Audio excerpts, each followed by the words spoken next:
네, 좀 첫 번째 코너가 좀 길었습니다. 외국인의 눈 시작하겠습니다. 외국인의 투자자들의 속내를 이렇게 들여다보는 분이 계십니다. 예, 여러분들 알고 계시죠? 예, 아카치오 앤 컴퍼니 앤서니 킴. 예, 한국 이름 김주영 대표 오늘 함께 했습니다. 네, 어서 오세요. 안녕하세요. 네, 네. 먼저 뭐 시작하기 전에 먼저 감사의 말씀을 드릴 수뿐이 없는데 지난주에 제가 어쩔 수 없이 자리를 비운 사이에 빅샷을 뭐 하루 진행을 하셨습니다. 그렇죠? 예, 쉽지 않았을 텐데 예, 하루 진행을 맡아 보시니 뭐 어떠셨던가요? 내려오니까 참 좋아 보이는데 네. 그 자리에 올라가 보니까 굉장히 긴장이 많이 되더라고요. 아하, 여러모로 네. 좀 준비한 것들을 다 보여주지 못하고 내려와서 나름 좀 서운한 감이 있긴 한데 예. 다시 하라 그러면 무서워서 못할 것 같습니다. 네, 아이 다음에 또 한 번 하시면 되죠. 근데 그날 뭐 얘기를 다 못 하셨다는데 그날이 언제입니까? 9월 28일이었습니다. 네, 그래서 맞습니다. 시간 관계상 중요한 얘기를 좀 놓치셨고 오늘 좀 그 말씀을 좀 하시고 싶다는데 얘기 못 하신 것들이 어떤 것들이 있으셨어요? 9월 28일 날 아무래도 방송을 하면서 네. 저희가 제가 그 나와서 얘기를 하고 싶었던 내용들이 자율주행 관련된 내용들이었어요. 그리고 아무래도 그 테슬라의 그 배터리 데이와 주주총회에서 네. 일론 머스크가 그 앞으로 1개월 이내에 자율주행 자동차를 선보이겠다라고 하는 발표를 하면서 자율주행에 대한 관심들이 굉장히 많이 높아졌었던 상황이었었고요. 네. 한 달 후면 10월 말 아닙니까? 맞습니다. 예. 그러다 보니까 이제 우리나라에서도 자율주행 관련된 종목들이 관심을 많이 받고 있는 추세입니다. 네. 그 2017년도에 근데 우리 그 자주 출연하시는 한병화 애널리스트와 네네. 박종선 애널리스트가 네. 리포트를 하나 발간을 했었어요. 그때 네. 당시에는 이제 자율주행차의 밸류체인 쪽에서 네. MDS 테크라고 하는 회사와 세코닉스 그리고 네. 칩센미디어, 네. 해성 DS, 모바일 어플라이언스하고 5종목들을 추천을 했었는데 네네. 그 최근에 그 뉴스가 나왔던 부분은 삼성전자의 저 파운드리 쪽에 네. 텔레칩스라고 하는 회사가 공동으로 해서 네. 그 텔레칩스는 패블리스 회사거든요. 네네. 자율주행 관련된 상품들을 개발을 하겠다라고 하는 발표가 나왔었고 네네. 그것 때문에 주가가 상한가 근처까지 갔었어요. 근데 제가 그날 그 종목을 추천을 하고 싶었었거든요. 아, 그러셨어요. 근데 상한가 근처까지 가다 보니까 네네. 아무래도 그 상황에서 추천을 드리거나 또는 종목을 알려드리면 또 너무 많이 그 투자자분들께서 그 네. 주식을 담으려고 하실 것 같아서 네네네. 그날은 제가 다른 종목으로 좀 변경을 해서 말씀을 드렸었어요. 그때 당시 말씀드렸던 게 그러면 칩셈이- 텔레칩스가 오늘 지금 보면 1.6% 하락 중인데 네네. 지금 한 20일 정도 있으면 네. 15일에서 20일 정도 있으면 일단은 테슬라에서 그 자율주행에 대한 소프트웨어를 공개를 할 것이고 네. 그렇다고 본다면 오늘 뭐 세코닉스가 오늘은 좀 많이 올라가고 있지만 네. 텔레칩스가 살만한 종목입니까? 네, 저는 텔레칩스도 그렇고 칩셋 미디어도 그렇고 네. 반도체 자율주행을 하게 되면 결국은 자율주행의 뇌가 되는 것이 이 반도체인 네. 거잖아요. 결국은 그런 상품들을 개발하고 만들고 네. 하고 있는 회사들은 모두 관심을 가지고 지켜봐야 된다고 생각을 하고요. 삼성전자 같은 경우도 전장 사업을 지금 진행을 하고 있는 이유 중 하나도 네네. 결국은 이런 자동차에 사용되는 그 반도체 수량이 워낙 많고 네네. 그리고 이것이 결국은 비메모리 반도체를 가지고 사용하는 상품이다 보니까 그런 것들을 관심을 갖고 지금 지켜보고 있기 때문에 삼성전자도 이 전장 사업과 이렇게 작은 회사들과 같이 해서 공동 사업들을 진행을 하고 있는 것이 아닌가 생각을 합니다. 알겠습니다. 그 지난주에 한국은 이제 추석 연휴로 쉬었고요. 미국 시장은 뭐 난리가 났었습니다. 네. 그렇죠? 예, 뭐 트럼프 대통령이 확진이 되고 여러 가지 일들이 많았었는데요. 그다음에 TV 토론 이후에 그다음에 코멘트들도 많이 나왔었죠. 뭐 미국 국민들은 이런 얘기를 하더라고요. 굉장히 부끄러웠다. 네. 예, 예, 미국 국민으로서 굉장히 부끄럽다는 말씀입니다. 그래서 굉장히 다이나믹한 한 주가 있었는데 그 지난주 미국 시장하고 이제 앞으로 일어날 미국 시장 이거 뭐 같이 한번 말씀해 주시죠. 어떻게 보고 계세요?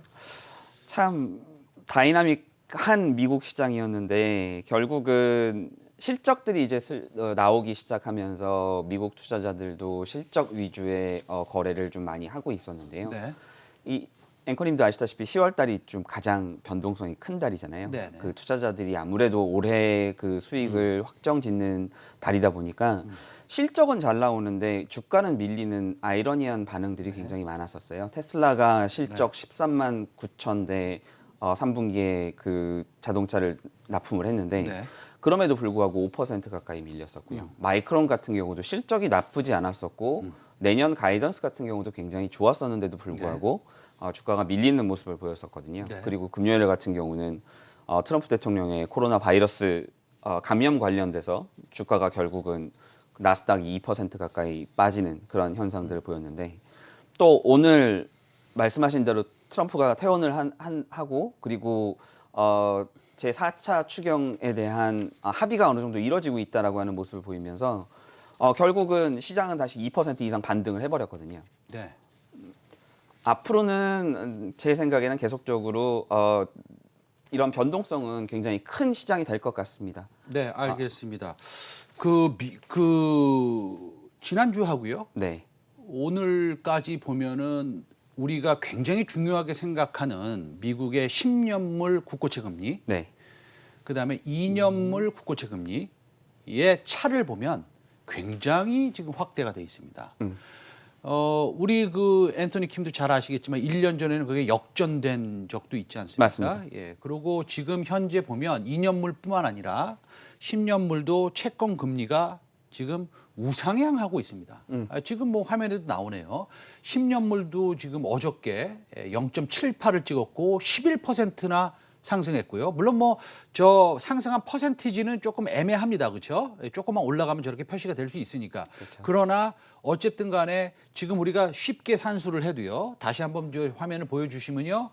예, 다시 쉽게 산수를 해봐도 지금 0.78, 10년 밑에 0.78에서 0.15, 2년 밑에 0.15를 빼도 지금 상당히 확대가 돼 있습니다. 그렇죠? 0.63 정도 차이가 나는데 이렇게 하고 본다면 사실은 시장의 금리가 좀 올라가는 것이고 그다음에 경기가 좀 턴어라운드 한다고 볼 수 있는데 저렇게 금리가 올라가는 것은 시장에 지금은 다소 긍정적인 측면이 더 있지 않을까요? 긍정적인 측면이죠. 원래 그 미국 시장을 놓고 보면 저희가 베어 스티프닝이라고 표현을 하는데 네.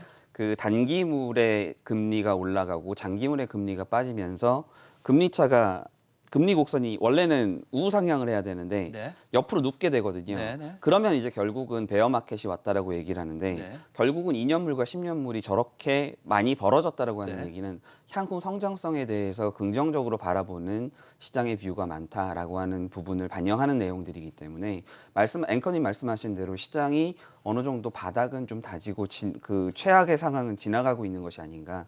라고 볼 수 있을 것 같습니다. 그래서 어느 방송에서도 지금 저 금리에 대해서 얘기를 하는 곳은 없을 것 같아요. 네. 왜냐하면 지금 사실은 우리가 채권 금리를 쳐다보지도 않았고 그다음에 평균 물가제 도입으로 인해서 사실은 인플레이션이 많이 일어나도 뭐 금리가 상승하는 게 어떠냐 뭐 이렇게 좀 생각을 하고 있던 차에 우리가 금리를 다시 한번 확인해 보니까 10년물과 2년물의 금리가 전부 다 확대되고 있다라는 것은 인플레이션이 좀 일어나고 있다라고 볼 수도 있는 것이고 경기가 좀 턴어라운드 하고 있다라고 볼 수도 있다라고 한 말씀을 저도 앵커로서 코멘트를 하면서 다음 질문을 드리겠습니다. 그 트럼프와 멜라니 여사가 사실은 그 확진이 된 다음에 네. 뭐 이 치료를 많이 받았잖아요. 그렇죠. 뭐 어떤 치료들을 받았어요? 처음에는 길리어드의 렘디시비르를 맞았다라고 하는 얘기가 있었고 아까 앵커님께서 말씀하신 대로 아까 얘기한 RAGN이라고 하는 게 리제네론의 약자거든요. 네네네. 그 리제네론이 지금 현재 개발했던 항체들 네. 항체 치료도 지금 병행해서 맞았던 네. 것 같아요. 이제 네네. 그런 것들이 진행이 되고 하다 보니까 이제 퇴원 수순까지 3일이라고 하는 굉장히 짧은 시간 내에 퇴원을 할 수 있는 상황까지 왔다고 지금 네. 보여지거든요. 네네. 결국은 치료제라고 하는 부분들이 이제 개발이 어느 정도 완성 단계 근처까지 오고 있는 것이 아닌가라는 생각이 좀 드는 부분이에요. 네. 처음에 렘디시비르 나왔을 때는 저것이 진짜 약이 효과가 있겠어? 네. 그다음에 효과가 나타나는 사람들의 그 객관적 반응률 자체가 생각보다 낮았었거든요. 네네. 근데 지금 이게 렘디시비르와 이게 리제네론의 항체 치료제를 같이 혈장 치료제를 같이 그 투여를 하면서 네. 어쨌든 3일이라고 하는 시간 내에 물론 대통령이라고 해서 훨씬 더 많은 투여를 받았겠지만 네. 치료를 집중 치료를 받았겠지만 그래도 가능성을 보여준 것이 아닌가라는 그 생각을 하고요. 다시 리제네론입니다. 리제너럴. 네. 그게 혈장 치료제 맞죠? 네, 혈장 치료제. 의 네. 하나의 종류죠. 네. 그렇죠? 그 오늘 그러면은 사실은 그러면 오늘 가져오신 네. 우리가 같이 좀 공부할 만한 종목이 혈장 치료제 관련 종목입니까? 어떤 종목입니까? 우선적으로 말씀을 드리면 네. 그 치료제가 나오게 될 때 네. 지금 혈장 치료제라는 얘기를 하잖아요. 네네. 이건 결국은 세포 치료제 내용들이거든요. 네네. 그러니까 단백질을 가지고 네. 만들어진 상품들이에요. 네네. 이 약물들은 그 화학 의류 그 약물과는 다르게 네. 온도에 굉장히 민감하게 되어 있습니다. 네. 그래서 예를 들어서 셀트리온의 렘시마라던가 네. 또는 트룩시마 같은 경우가 네네. 해외에 수출을 나갈 때 네. 온도계가 부착이 된 박스 안에 보관이 돼서 나가게 되어 있어요. 그래서 한 번이라도 그 온도 이상, 특정 온도 이상을 넘어가게 되면 그 약물은 사용을 할 수가 없습니다.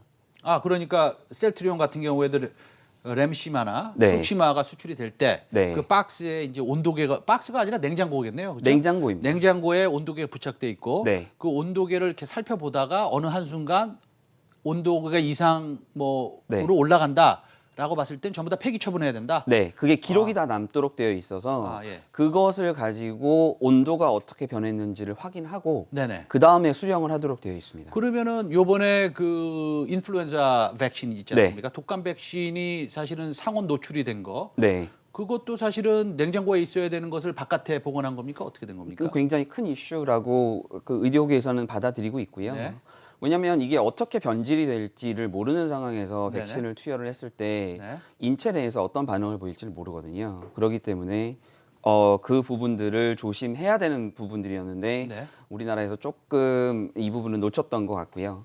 결국은 앞으로 백신이 개발이 돼서 나오게 되잖아요. 네. 그럼 백신을 어딘가 보관을 하든 운반을 하든 근데 할 때 백신은 제가 어저께 저도 공부를 했는데 네. 그게 마이너스 20도에서 마이너스 70도 사이에 보관을 해야 된다고 그러더라고요. 네네네. 그 인플루엔자 바이러스 백신 같은 경우에는 한 뭐 2도에서 8도 정도면 되지만 그러면 굉장히 특별한 그 소위 냉장 시설이 필요하겠네요. 맞습니다. 일반적인 그냥 냉장고 수준이 아니고. 맞습니다. 아, 그러면은 오늘 말씀해 주실 종목이 그거와 관련이 돼 있나요? 네, 그 관련된 종목들을 좀 가지고 나왔고요. 네네. 오늘 같이 저희가 좀 바라봤으면 좋겠다라고 생각한 종목은 네. 그 일신바이오라고 하는 회사고요. 일신바이오요. 네. 일신바이오 어떤 회사입니까? 이 회사는 네. 그 초저온 냉동고랑 네. 동결 건조기, 그다음에 플랜트형 동결 건조기랑 혈액 시약 냉장고 등을 개발하고 있는 네네. 바이오 장비 생산 공급 업체입니다. 아, 바이오 장비 생산 공급 업체다. 네.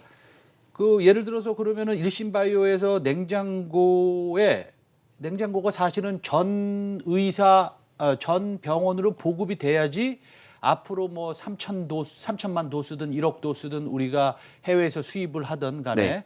거기서 이제 보관이 돼야 되는 것이겠네요. 맞습니다. 그러면은 어떤 기술력을 가지고 있습니까?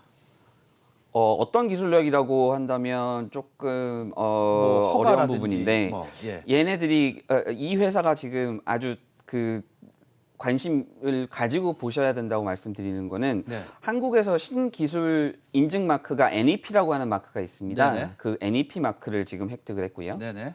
그 다음에 미국 같은 경우는 ETL이라고 하는 마크를 획득을 했고요. 네네. EU에서는 CE 마크를 획득해서 네. 전 세계에서 어디든 만약에라도 이러한 초저온 냉장고를 네네. 보급을 받겠다라고 하면 보급을 할 수 있는 특허들을 모두 다 보유를 하고 있고요. 네네. 그 기술적으로도 지금 우리나라 내에서는 네. 그래도 독보적인 기술을 가지고 있는 것으로 제가 지금 이해를 하고 있습니다. 알겠습니다. 그러면은 이 매출 성장률은 어떻고요? 예를 들어 그 상품에 대한 마진, 네. 이익률도 중요하잖아요. 맞습니다. 우리가 펀더멘탈 봐야 되니까. 맞습니다. 그건 어떻습니까? 지금 현재 매출은 연간 한 200억 정도밖에 되지 않는데 네네. 앞으로 이게 얼마나 많이 팔릴지를 모르잖아요. 그렇죠. 아무래도 백신이 보급이 된다면 이것은 꼭 있어야 되는 것이니까요. 네, 그렇죠? 맞습니다. 예. 그럼 영업이익률은 어떻게 됐나요? 20% 정도가 되어서 꽤 높네요. 굉장히 영업이익률은. 높은 영업이익률을 보이고 있고요. 네. 그것을 꾸준하게 유지를 지금 해오는 상황이었기 때문에 만약에라도 추가적으로 이 냉장고 자체가 많이 팔리게 되면 네. 그 이익 자체는 아마 이익률 자체와 이익 자체는 계속적으로 더 증가를 하게 될 것으로 보이기 때문에 네. 한번 검토를 해볼 만한 충분히 좋은 회사라고 생각이 네. 됩니다. 뭐 바로 단기적으로 트레이딩 하지 마시고요. 시청자 여러분. 한번 공부를 한번 해 보시고요. 그다음에 사실은 이 백신이 사실 3천만 도수든 5천만 도수든 우리가 수입을 하든 아니면 뭐 SK 바이오사이언스에서 만들든 간에 이것을 마이너스 20도나 마이너스 70도에서 보관할 수 있는 네. 그런 특별한 의료 냉장고라고 표현을 해야 되나요? 그렇죠. 동결 건조기를 만드는 회사니까요. 네네. 한번 공부해 보시고 장기적으로 뭐 투자를 하시는 것이 올바르다고 다시 한번 말씀드립니다. 네, 말씀 잘 들었습니다. 오늘 재밌는 종목 가져오셨네요. 네. 네, 감사합니다. 아카추형 컴퍼니 김주영 대표 오늘 말씀 잘 들었습니다. 감사합니다. 감사합니다. 예.